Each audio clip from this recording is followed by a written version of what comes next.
Smoke's blanketed the southern tip of the Flinders Ranges for a second day as strong winds reignited the embers.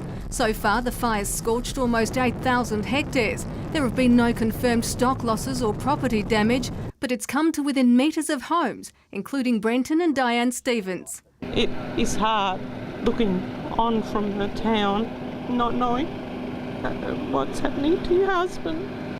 Mr Stevens says the fire was so fierce it came over this hill like a cannonball and destroyed all but 2 acres of his land. But in true country spirit, he's concentrating on what he still has, not what he's lost. It's not what you actually lose, but it's what you have left that you're very grateful for. And number one was that our lives were saved. The CFS has been holding town meetings each night to keep locals informed. Residents say the flow of information has helped calm frayed nerves. Someone actually stood up and just said, on behalf of Wilmington, we'd just really like to thank the CFS. Townspeople are now literally at the mercy of the weather, which could turn nasty tomorrow morning. 21 MFS personnel have been sent in to boost the firefighting effort.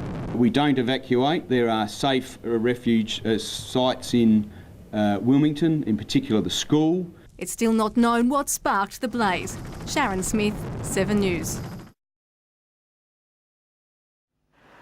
I'm just a river crying out. People down here are getting desperate. Seeing no hope for their families coming through. Yeah, some are getting angry. Just waiting for the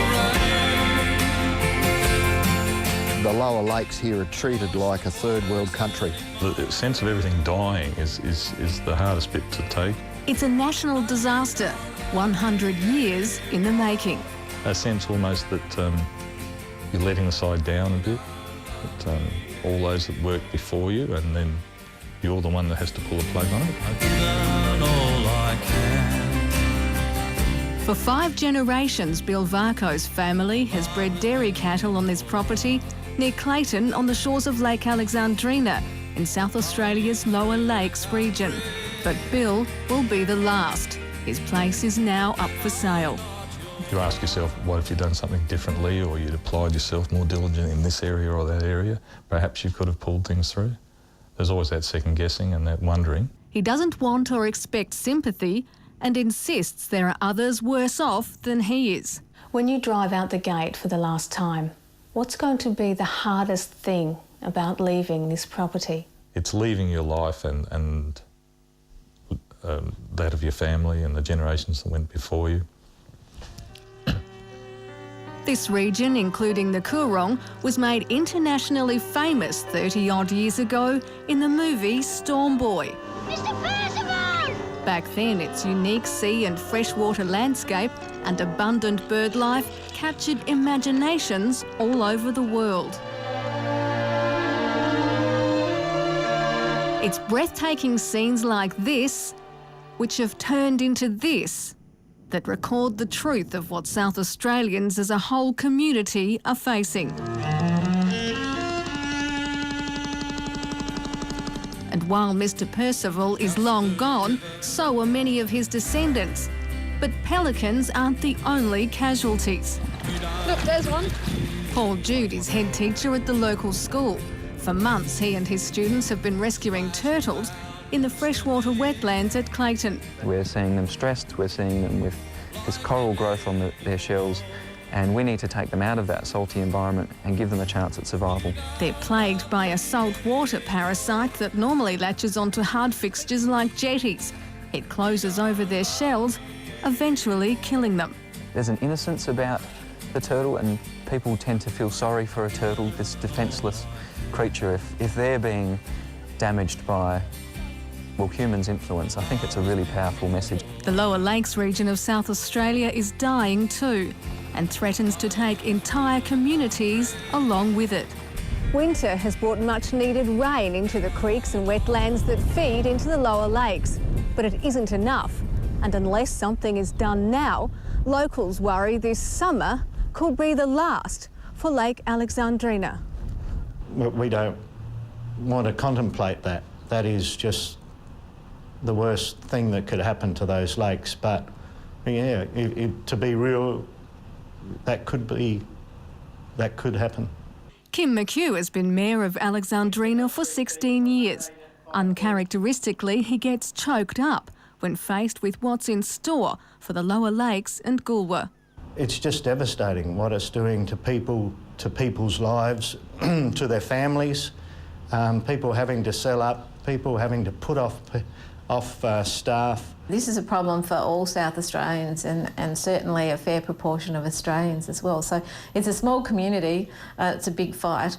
In the tiny town of Malang, Karen Bradford's family have been a fixture for ages. She runs the community centre, where her workload has increased dramatically as people struggle to come to terms with their dying lake. There's a sense of stress. People don't want to mix with other people, so they tend to isolate themselves when they're feeling that sort of stress and depression. It's as if people here are homesick for a life and community that's no longer theirs. They're also starting to get angry. They're not the normal people that get out there and protest all the time. These are family people, these are families, these are good, upstanding citizens. And it's very un-Australian where we've got irrigators further upstream having full allocations or half allocations, and in South Australia we're on 2%. But there are some who think there's been too much talk. I think it's going to be likened to a non-violent civil war, and that's the only way this problem's going to be fixed with the eastern states. Jock Feenstra runs a fleet of cruise boats up the length of the Murray River. We need to start looking after our own community here, and we've got a system that's dying from the mouth upwards.